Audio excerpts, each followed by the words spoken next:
Meron pa ba? Anong klaseng tanong yan? Meron pa ba?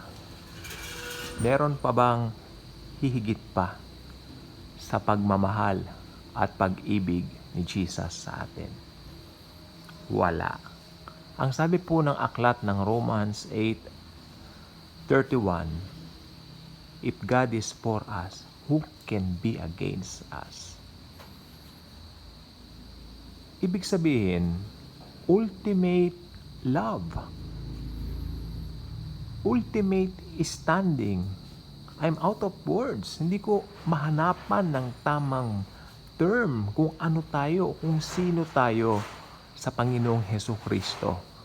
Ayan na po yung thunderstorm lang po yan, hindi po yan bagyo. Wala po tayong bagyo, I guess.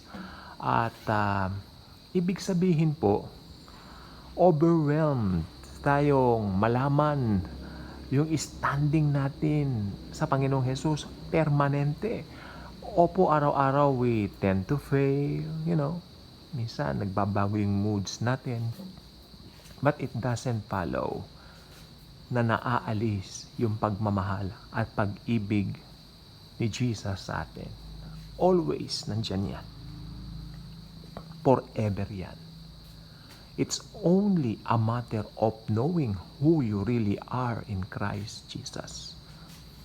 Kaya kung ano man situations ang pwedeng dumating sa atin, daluyong man yan or bagyo man yan, natatandaan po ninyo yung mga disciples. Sila po ay natakot doon sa bagyo, hindi po ba? And then ang Panginoong Jesus dala ng matinding pagod. Akalain nyo, bumabagyo na't lahat, natutulog po siya doon sa likod ng bangka. Nakatulog siya sa likod ng bangka. Dahil pinapakita po nito, sa gitna ng bagyo, ang Panginoong Jesus. Kalmado.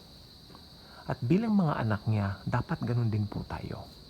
Alam natin na kahit ano man yung dumaraan na yan, Jesus is always with us. And then ginising siya ng mga disciples niya. Kailangan pa siyang tapikin para magising.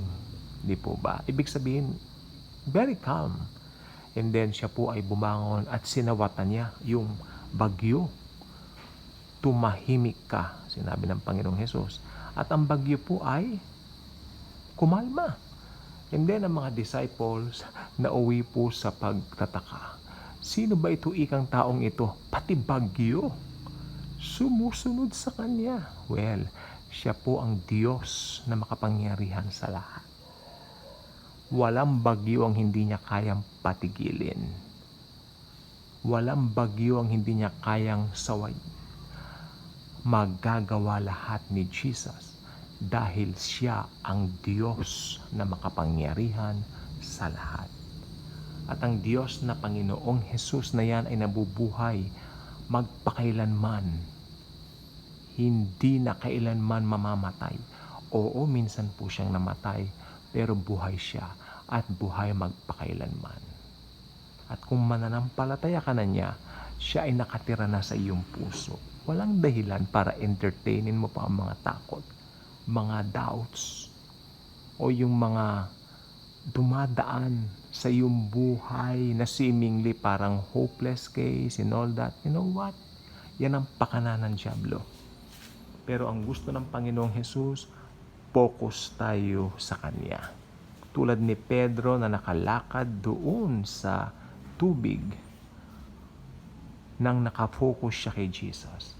Pero nagpasimulang lumubog dahil tinignan niya yung waves sa kanyang paligid. Pero nung sabihin niya, Lord, save me, ang kamay ni Jesus ay nandun agad upang siya ay hanguin, upang siya ay iligtas.